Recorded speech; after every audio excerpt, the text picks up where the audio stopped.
तो हमारी जो बहनें हैं उनको जो खुद थोड़ा सा गलतफहमी हुई या उसको वो ज़्यादा सोच गए। अभी आप लोगों ने भी देखा कोरोना काल में लगभग बच्चे बंद थे, आना बंद था। ये 7 महीने से चल रहा है। हम लोगों ने प्रोत्साहन दे के चलवाया, समय समय पे इनके विद्यालय गए, इन्होंने कोई इवेंट किया तो टिकैत साहब स्वयं गए, इनको प्रोत्साहन दिया, सब कुछ किया। एक भी बार इन बहनों ने उन प्रोत्साहन की बात नहीं कही, कहना चाहिए था। हमारा मंतव्य है कि तीसरी लहर आने वाली है, तो आप भी स्वीकार करते हैं ना। तो देश में जब तीसरी लहर आने वाली है और सरकार ये कह रही है कि बच्चों पे आने वाली है, तो हमें अगर आप तैयारी नहीं करेंगे तो हमें ये फिर कहा जाएगा कि आप लापरवाह हैं, आप आंदोलन में कोरोना को बुलाना चाहते, बच्चों को मारना चाहते हैं। तो उस आधार पर हमारे साथियों ने जाके कहा था कि तीसरी लहर आने वाली, बच्चों की लहर आने वाली है, इस दौर में विद्यालय को रोक के रखा जाए, जैसा कि आपने पिछली बार में रोक के रखा है। विद्यालय मेन रास्ता है, जो हाईवे है, जो दिल्ली से जोड़ता है, चलता, आप देखते कितना वाहन चलता, उसको क्रॉस करके आ रहे हैं। कोई कैजुअलिटी हो जाएगी तो कानून, मीडिया और समाज हमारे गले में फांसी का फंदा डालेगी कि ये बच्चे कैसे इंजर्ड हो गए। तो और वाजिब भी होगा कि आंदोलन में आने वाले बच्चे आकर हमें देखना पड़ेगा, हमारी जिम्मेदारी बनती है। कोई छोटी सी छोटी घटना हो जाती, पूरा देश पूछता आंदोलनकारियों से कि आपकी जिम्मेदारी थी, तो हमारी भी ये जिम्मेदारी, उस जिम्मेदारी के निर्वहन से निवेदन किया गया था कि कुछ दिनों के लिए इनको रोक दिया जाए। लेकिन उन्होंने उसको दूसरा रूप देने का प्रयास किया। हम अपनी बहनों से कहना चाहते गलतफहमी में न रहें, कैसे कोई मंशा नहीं है। हमारे जितने भी दलित महापुरुष हैं, आप लोग खुद कवर करते रहे, मीडिया कवरेज करती रही। अभी कल हमारे महान संत कबीर जी का कार्यक्रम होने वाला है, आप देखेंगे कितना भव्य कार्यक्रम होगा। इसके पहले भी बड़े हमारे संतों के कार्यक्रम हुए हैं। ऐसा कोई भेदभाव नहीं है। इस आंदोलन ने सारे जातियों के, सारे धर्मों के, सारे समुदायों के जो कुव्यवस्था थी उसका खात्मा किया है। सारी चीज़ों को तोड़ करके सौहार्दपूर्ण माहौल में काम हुआ है। कोई भी देश का प्राणी किसी गलत प्रचार प्रसार के भ्रम में ना जाए। हम लोगों का कोई ऐसा मंतव्य नहीं है कि जो हम किसी प्रकार से किसी को रोकें। अब इतना ज़रूर है कि हम आंदोलन स्थल पर हैं, हमारी जिम्मेदारी है, तो हम सही सजेशन देंगे, सही मार्गदर्शन करेंगे, तो लोगों हमारा सहयोग करते हैं और हमें भरोसा है कि ये सारे लोग भी हमारा सहयोग करेंगे। चंदा उगा रहे थे, इस वजह से उनको हटाया गया? नहीं, हमारे पास ऐसी कोई शिकायत नहीं है कि जो चंदा उगाने वाली बात आई हो। उन्होंने बड़े अच्छे तरीके से पढ़ाया है और पूजनीय सावित्री व फुले के नाम से चल रहा था, हमें गर्व था उसकी बात का। हमें ऐसा कोई शिकायत नहीं, ना चंदे की शिकायत है, ना किसी प्रकार के कोई और दुष्प्रचार की शिकायत है। बिल्कुल शिकायत नहीं है, वो बिल्कुल सही मार्ग पे चल रहे थे। लेकिन अब स्थितियां ये हैं कि बच्चों की भी लापरवाही बढ़ रही थी रोड पे चलने की, और तीसरी लहर जो कोरोना की आने वाली है बच्चों को, उसको देखते हुए उनसे निवेदन किया गया था। उन्होंने थोड़ा सा उसको ज़्यादा अपने दिल पे लिया है, ऐसी कोई बात नहीं है। सर, आरोप लगाया आपके ऊपर कि जाति बाद मानसिकता भी आप लोगों के अंदर है। नहीं, पढ़े लिखे लोगों को इस तरह के आरोप नहीं लगाना चाहिए, पढ़े लिखे लोगों को, क्योंकि अगर जातिवादी मानसिकता होती तो शुरुआत कैसे होती? नहीं, ऐसा नहीं। हम समझ सकते हैं, होशियार लोग, समझदार लोग हैं, ऐसे शब्द के जो प्रयोग किए हैं उन पर उनको खुद ही पछतावा होगा, क्योंकि हाँ ऐसा कुछ आप लोगों को देखने को नहीं मिला। हम तो कह रहे हैं कि मीडिया गवाह है और मीडिया के माध्यम से पूरा देश गवाह है। ऐसा कोई माहौल यहाँ नहीं है, कोई माहौल नहीं। टिकैत साहब तो दलित नेताओं से मिलने उनके घर भी जा रहे हैं। क्यों नहीं? दलित इंसान नहीं है, दलित किसान नहीं है, दलित इस देश का नागरिक नहीं है, दलितों को स्वाभिमान से ज़िंदगी जीने का अधिकार नहीं है, दलित को अधिकार नहीं कि उसको भरपेट भोजन मिले, दलित को अधिकार नहीं उसको शानदार से शानदार शिक्षा मिले, अच्छा रहन सहन मिले। क्यों नहीं है? संविधान जब हमको ये सिखा के गया है और दिया जा रहा है, मिलना चाहिए। और जो लोग इसको रोकने का काम करेंगे, जो सरकारें रोकने का काम करेंगे, उसको हम सारे किसान उसका विरोध करने का काम करेंगे। कोई ऐसी मंशा नहीं थी? कतई नहीं, 1000 कोस तक नहीं, कतई नहीं। संदेह दूर करें, लोग भ्रम की स्थिति से निकलें और सच्चाई के मार्ग पर आएँ। 7 महीने के बाद आंदोलन की सफलता पर प्रश्न पूछना लाजमी है, और हम तो धन्यवाद करेंगे आपको कि आपके माध्यम से कम आम जनमानस के पास इसका उत्तर पहुंचना चाहिए, क्योंकि हर कोई जानना चाहता है कि भाई 7 महीने से क्यों पड़े हो। बात यह है कि ये देश में जब कोरोना काल शुरू हुआ तो उसी समय ये कानून लाए गए कोरोना काल में, और शायद सरकार ने ये सोचा होगा कि कोरोना का समय है, लॉकडाउन का भय दिखा करके लोगों को दबा देंगे, कानून चालू हो जाएंगे। लेकिन मजबूरी थी, देश को बचाना था, देश की अर्थव्यवस्था को बचाना था, किसान को बचाना था, खेती को बचाना था, और कम से कम देश के हमें आम जनमानस को बचाना था जो रोटी खा करके ज़िंदगी जी रहे हैं, जो रोटी कमा के खा रहे हैं। तो ये आंदोलन भी हमको कोरोना काल में जारी करना पड़ा।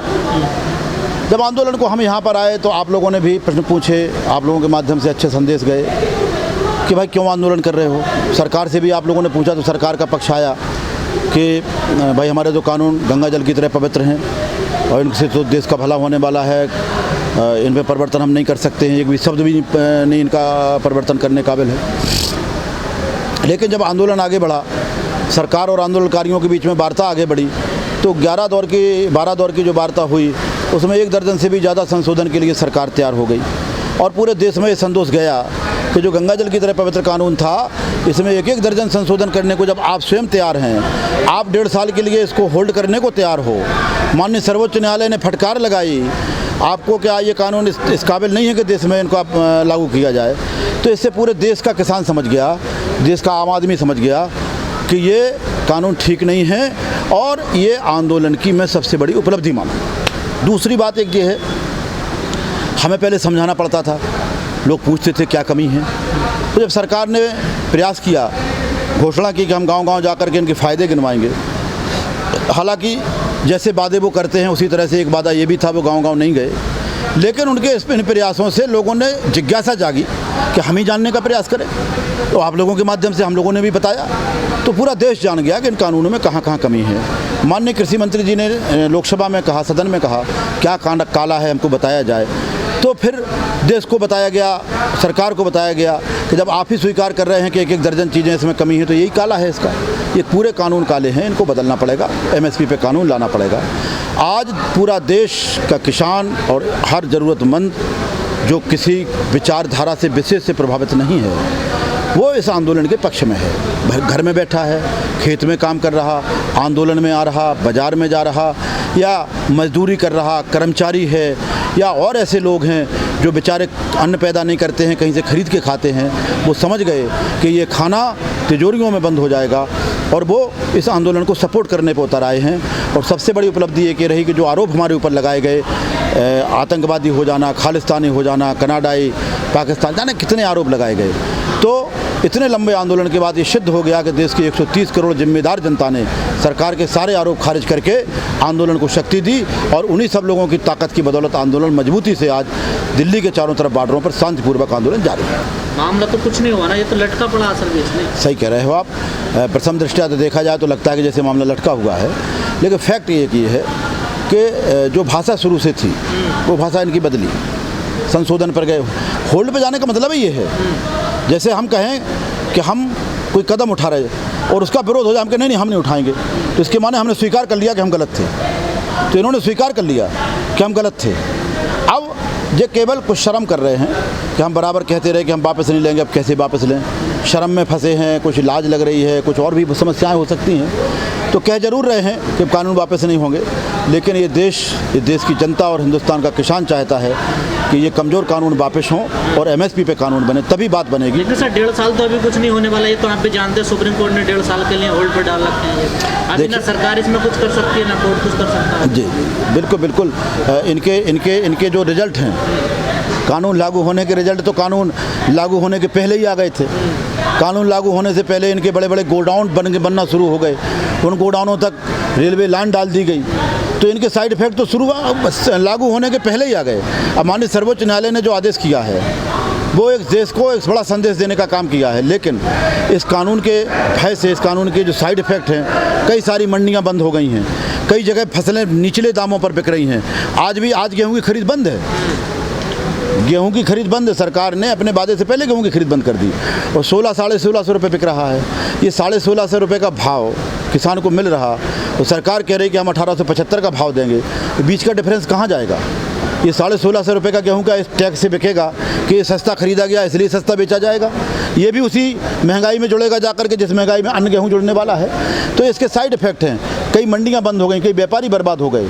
तो ये कानून अभी कहीं किसी प्रकार से नहीं रुके हैं, ये कानून अघोषित रूप से लागू हो चुके हैं, इसलिए इन कानूनों को अधिकृत रूप से संसद से पास होकर के कानून बने MSP पर, और संसद इन कानूनों को रद्द करे और नए कानूनों की मजबूत कानून की प्रक्रिया के लिए किसानों से बातचीत करके इसका एक प्रक्रिया शुरू की। आपको नहीं लगता जादौन जी कि अगर MSP खरीद की गारंटी जो आप मांग कर रहे हैं MSP पे कानून मिले, अगर वो मिल जाते तो तीनों कानूनों कोई मायने नहीं बचेंगे? ठीक है, 3 कानूनों के असर पड़ेगा, ये बहुत सारे प्रावधान ऐसे हैं जिन प्रावधानों से, जैसे होल्ड सामान को स्टॉक लिमिट से तो बड़ा असर पड़ेगा, गरीबों पर असर पड़ेगा। किसान तो पैदा करता है, कम से कम अपने खाने भर का जुगाड़ करके घर में रखता तभी बेचता है। हमारा जो मजदूर भाई है, जो पर डे कमा के खाता है, जो हफ्ते में कमा के खाता है, वो तो बर्बाद हो जाएगा जब गोडाउन में बंद हो जाएगा। तो इस तरह की बहुत सारी व्यवस्थाएँ हैं। कॉन्ट्रैक्ट पे जब खेती होगी, कॉन्ट्रैक्ट पे बीज दिया जाएगा, अच्छा उन्नतशील बीज दिया जाएगा, एक रेट का कॉन्ट्रैक्ट किया जाएगा, और उस रेट के बाद जब हम जैसे कि अभी इसमें पंजाब में हुआ था, आलू दिया गया, किसान ने पैदा करके दिया, और जब खरीदने वाली बात आई तो उन्होंने ग्रेडिंग मशीन लगा दी, 30% कहा हमारे काबिल है, 70% रिजेक्ट। तो 70% में तो किसान मर ही जाएगा। और फिर कहा कि इस तरह के विवाद जो होंगे उनको आप कहीं कोर्ट में चैलेंज नहीं कर सकते, तो ये अंतिम हो गया। तो इस तरह के बहुत सारे प्रावधान हैं जो एमएसपी के बाद भी रहेंगे। अब एमएसपी पे एक बहुत बड़ी बात कही जाती है, आपके माध्यम से अगर हमें समय दें तो मैं कह लूँ, कहा जाता है कि 1.5 लाख करोड़ का इस पर सरकार पे वजन पड़ने वाला है। भाई जो आप खरीद रहे हैं वो आप अभी वजन बहन कर रहे हैं। हम ये कह रहे हैं कि 365 दिन कोई खरीदे, उसको तो व्यापारी खरीदेगा ना भाई। व्यापारी खरीदेगा तो व्यापारी पे लौट जाएगा। अब जब व्यापारी पे लौट जाएगा तब क्या होगा, तो व्यापारी जो सस्ते में खरीद रहा है उसने उपभोक्ता को रिबेट नहीं दी, उसने भी 2000 रुपये कुंटल के हिसाब से लागत लगा करके मार्केट में उतारा। कहीं मार्केट में ऐसा आटा मिला हो कि 1975 के रेट का गेहूं का आटा ये है और 1650 और 1500 रुपये के रेट का आटा ये है, तो वो एक ही रेट पे बेचेंगे तो लोड तो डाइवर्ट हो जाएगा। लेकिन जादव जी, सरकार की बातों से ऐसे लगता है कि किसान जो परंपरागत खेती कर रहा है ना, अब उससे थोड़ा छुटकारा पाया जाए, कि नई खेती करें। सरकार ये भी चाहती है आप लोगों से। बिल्कुल, हम चाहते हैं कि सरकार इसमें प्रयासरत हो, हमको नई खेती, आधुनिक खेती की तरफ ले जाए, ऑर्गेनिक खेती की तरफ ले जाए। अभी पिछले बजट में ये घोषणा की गई थी कि ऑर्गेनिक खेती के लिए बड़ा प्रावधान किया गया है। भाई ऑर्गेनिक खेती करने को प्रावधान किया गया, ऑर्गेनिक खेती में जो हम उत्पादन करेंगे उसको खरीदेगा कौन?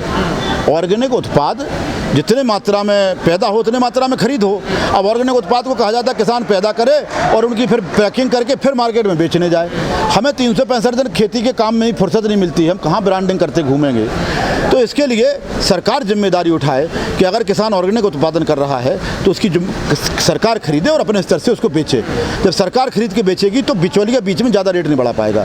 रेट तब बढ़ता है जब 3 पैसे प्रति किलो प्याज नासिक के खेतों से खरीदा जाता है और दिल्ली आते आते 200 रुपये किलो बिक जाता है, तो 3 पैसे और 200 रुपये किलो के बीच का अंतर जो दलाल खा रहा है वो सरकार अगर अपने स्तर से करेगी तो वो दलाल बीच में नहीं आ पाएगा। हमें इस बारे में सरकार का हम चाहते हैं कि इन्वॉल्वमेंट हो। सरकार हमें प्राइवेट लोगों के ऊपर ना छोड़े, संविधान के जो बना है उसके अनुसार खेती को भी प्रावधान में लाया जाए। अच्छे अच्छे बीज सरकार दे, अच्छे संसाधन उपलब्ध कराए, हम अच्छी से अच्छी खेती करके देंगे। वो अच्छी खेती करके हमने दी। जब 43 करोड़ जनसंख्या थी देश की, तब देश भूखों मरता था, विदेशों से खाद्यान्न आता था। आज लगभग 143 करोड़ जनसंख्या है। हिंदुस्तान के किसान के पुरुषार्थ के दम है कि उसने इतना अन्न उत्पादन कर दिया कि आज कोई भूखों मरने की स्थिति में नहीं है। तो हमें कहना चाहते हैं कि सरकार हमें प्रोत्साहन दे, हम बेहतर से बेहतर खेती करेंगे। हमें उन लोगों से प्रोत्साहन ना दिलाए जो भविष्य में ईस्ट इंडिया कंपनी बन जाएंगे। हमें ऐसे लोगों से बचाए। यह कृषि प्रधान देश, उद्योगपतियों के रास्ते से चल के खेती का तरक्की नहीं होगी। सरकार क्यों पीछे हटना चाहती? सरकार अपने दायित्वों का निर्वहन क्यों नहीं करना चाहती? एग्रीकल्चर मंत्रालय अपने दायित्वों का निर्वहन क्यों नहीं कर रहा? हम चाहते हैं कि सरकार आए, सरकारी प्रावधानों से संविधान के अनुसार खेती को भी लाया जाए।